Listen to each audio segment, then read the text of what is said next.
Muy bien, jóvenes, muy buenos días. Vamos a trabajar el día de hoy con nuestro tema de potenciales de membrana.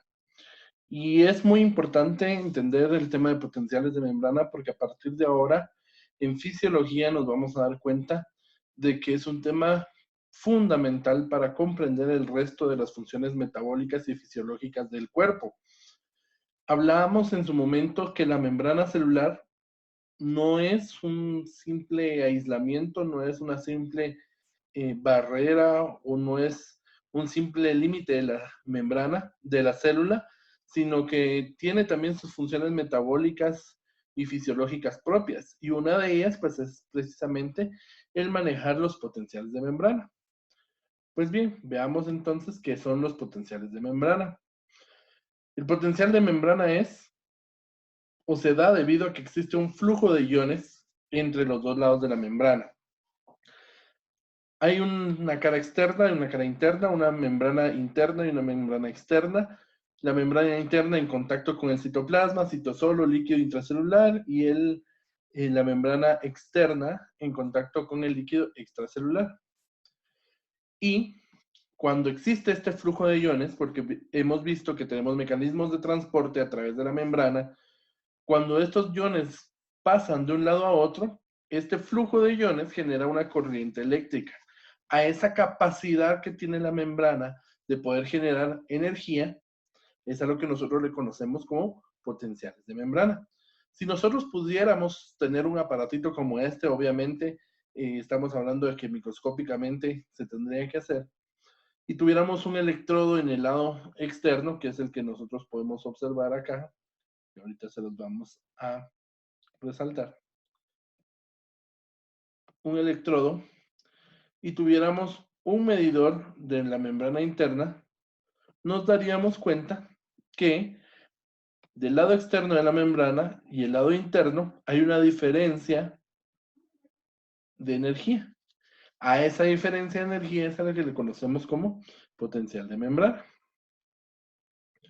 Pues bueno, ¿qué determina el potencial de membrana? ¿Qué eventos o qué situaciones fisiológicas propias de la membrana son las que van a determinar cuál es el valor de ese potencial de membrana, cuál es el valor de la carga eléctrica que va a tener la membrana? Pues bueno, vamos a hablar que parte importante de la determinación del potencial de la membrana va a ser el gradiente de concentración.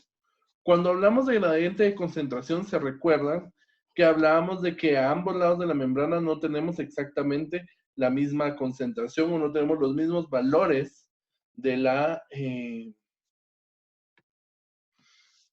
de los componentes de la membrana celular. Y recordamos esta tablita que hemos estado manejando, que hemos estado trabajando durante la clase de líquido intracelular y líquido extracelular, compartimientos líquidos dentro de la membrana. Y pues básicamente tenemos al líquido extracelular y al líquido intracelular. Nos vamos a dar cuenta que hay diferencia entre ellos, no exactamente son iguales, como por ejemplo, en el caso del sodio, que es uno de los electrolitos importantes, que es un catión porque tiene una carga positiva.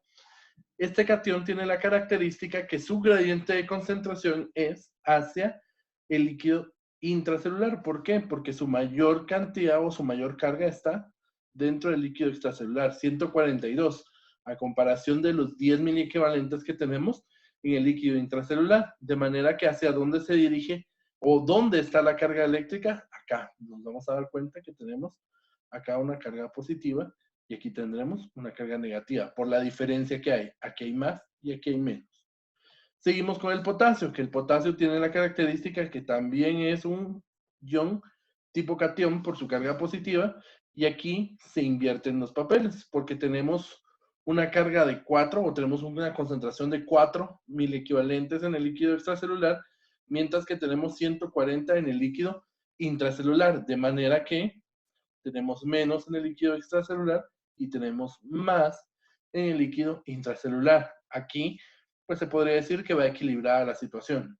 De un lado, el sodio mayor en el líquido extracelular y del otro lado, el potasio mayor en el líquido intracelular. Pero veamos el calcio. Ahora, con respecto al calcio, que también es un catión, tenemos una concentración en el líquido extracelular de 2.4 mil equivalentes, mientras que intracelular vemos que la concentración es irrisoria, es muy pequeña, muy baja. Estamos hablando de 0.0001 mil equivalentes, es una centésima parte, una milésima parte de lo que se encuentra en el líquido extracelular, de manera que aquí tenemos una concentración mayor y una concentración menor en el líquido intracelular. El cloro, que es uno de los principales aniones, porque es de carga negativa, va a estar con mayor concentración en el líquido extracelular, de manera que volvemos a tener más, menos. Más concentración en el líquido extracelular y menos concentración en el líquido intracelular. Ion bicarbonato también es uno de los cationes, perdón, anión, porque es de carga negativa. Tenemos 28 mil equivalentes en el líquido extracelular y 10 mil equivalentes en el líquido intracelular. De manera que el flujo va positivo en el líquido extracelular y negativo en el líquido intracelular. En el caso de los fosfatos, que también tienen cargas neutras o negativas, vamos a ver que tenemos 4.000 equivalentes en el líquido extracelular y 75 en el líquido intracelular, más de 20 veces en el líquido intracelular, de manera que aquí volvemos a tener más concentración en el líquido intracelular y menos en el líquido extracelular.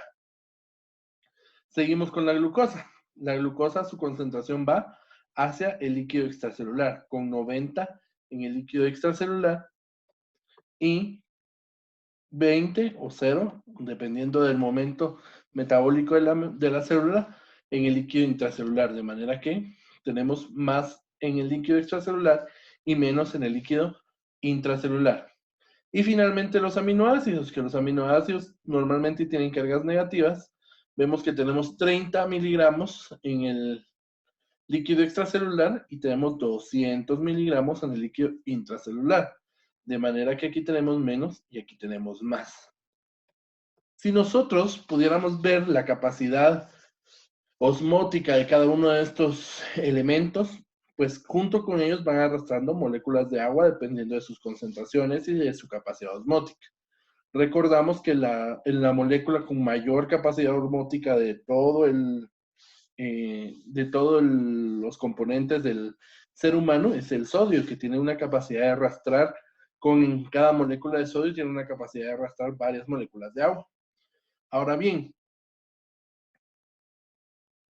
si nos damos cuenta, la mayor concentración de elementos está en el líquido extracelular. Buscamos nosotros, entonces, y nos damos cuenta que sodio, calcio, cloro, bicarbonato y glucosa son parte esencial y más concentrados en el líquido extracelular.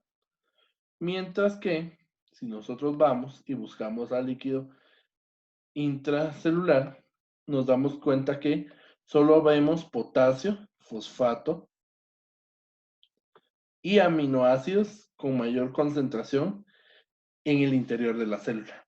Hay una gran diferencia de concentraciones, muchas cargas positivas, muchas cargas negativas en el líquido extracelular y muy pocas cargas positivas en el líquido intracelular. En esa diferencia de cargas, porque cada uno de estos genera una corriente eléctrica que podemos medir por medio de un aparato y darle una dimensión, que estamos hablando de milivoltios, nos damos cuenta de que la diferente concentración de los electrones o de las cargas positivas, protones y neutrones dentro de la membrana celular, a ambos lados de la membrana, va a estar en beneficio al líquido extracelular. Por eso es que mayormente se expresa los valores de las membranas, del potencial de membrana, con cargas negativas, porque estamos haciendo una comparación entre el valor del líquido extracelular con el valor del líquido intracelular. De manera que aquí lo que hacemos es el líquido intracelular, o imagínense que estoy haciendo letra bonita, a esto le restamos el líquido extracelular y entonces vamos a tener el valor del potencial de membrana. Si nosotros quisiéramos o hiciéramos este valor, ¿dónde tenemos más concentración? Pues definitivamente tenemos mucha mayor concentración en el líquido extracelular. Por lo tanto, si este es mayor, más positivo, nos vamos a dar cuenta que aquí va a haber un déficit y por eso nuestras cargas se expresan en números negativos. ¿Qué más va a determinar el potencial de la membrana en el caso de la célula? Pues la permeabilidad de la membrana hacia ciertas moléculas. Y aquí tenemos que recordar que la membrana celular tiene la característica de ser semipermeable. Algunas moléculas tienen la capacidad de poder ingresar a la célula a través de la membrana sin necesidad de un transportador, mientras que otras necesitan de transportadores que pueden ser transporte activo, transporte pasivo, y depende de las características físicas y eléctricas de las moléculas. Por ejemplo, las moléculas hidrofóbicas, o sea, las que son solubles en grasa, tienen una amplia capacidad de transporte dentro de la membrana sin necesidad de un transportador. También otras moléculas pequeñas con carga pueden pasar a través de la membrana, porque es como querer pasar un alfiler por una puerta. Definitivamente va a pasar, incluso entre las rendijas de la puerta, porque es pequeño, puede pasar. Hay moléculas grandes que tienen la capacidad de pasar, pero es de una menor capacidad, dependiendo del tamaño y de la carga de la célula, de la molécula. Y finalmente, moléculas con carga neta y los iones que no tienen la característica de poder pasar a través de la membrana. Si nos damos cuenta, los iones, que es lo que mencionamos acá, aquí entran tanto cationes como aniones. ¿Por qué? Porque son moléculas que tienen carga neta, o sea, carga positiva o carga negativa, y son iones. Al ser iones, no tienen la capacidad de poder traspasar a la membrana como tal y necesitan de transportadores. Entonces, eso hace que la velocidad de difusión, que la velocidad de entrada o de salida de estas moléculas sea diferente para cada una, y eso también determinará el potencial de membrana, qué tanto pueden salir o entrar las moléculas de la membrana dependiendo de la permeabilidad que la membrana tenga a ellas. Y aquí es donde entra el papel de los transportadores, la bomba de sodio y potasio, los canales de fuga de sodio, los canales de sodio, de potasio, y volvemos a lo mismo. En algunos momentos, algunas moléculas con carga de iones van a necesitar de las moléculas de transporte para poder ingresar hacia el interior de la membrana celular, porque no tienen la capacidad o la característica de poder pasar a través de la membrana. Entonces esto también va a determinar qué tan positivo o negativo sea el potencial de acción, el potencial de membrana. Si hay muchos canales para sodio, pues va a haber una aumentada permeabilidad del sodio. Si no hay muchos canales de sodio, la permeabilidad de la membrana del sodio va a disminuir. ¿Por qué? Porque no van a tener suficientes transportadores para permitir la entrada o salida de las moléculas desde la membrana. Entonces, la biodisponibilidad de estos transportadores también va a afectar la cinética iónica a través de la membrana. Aquí se nos volvió a ir la misma. Ahora bien, hablamos de potencial de membrana, pero realmente los potenciales de membrana son muy variados y vamos a hablar de 3 tipos específicos de potenciales de membrana. El primero del que vamos a hablar es del potencial de membrana en reposo o el potencial de reposo. Aquí tiene la característica de que este potencial de membrana no necesita de un flujo iónico, sino que va a estar basado en los valores normales que vamos a tener dentro de la célula. Si una célula está con sus valores normales, no hay intercambio de iones, a eso le llamamos membrana en reposo o potencial de reposo, porque no se está generando un flujo iónico y al no generarse un flujo iónico, no se genera una corriente eléctrica. Y entonces podemos determinar cuál es el valor interno de la membrana. Normalmente hablamos de potenciales de reposo dependiendo del tipo de célula que estemos manejando o estudiando. Potenciales de difusión. Cuando hablamos de los potenciales de difusión, es la capacidad que tiene un ion de poder salir o entrar dependiendo de los gradientes de concentración, pero normalmente es a favor del gradiente. ¿Qué significa eso? De donde hay más hacia donde hay menos y de donde hay menos hacia donde hay más.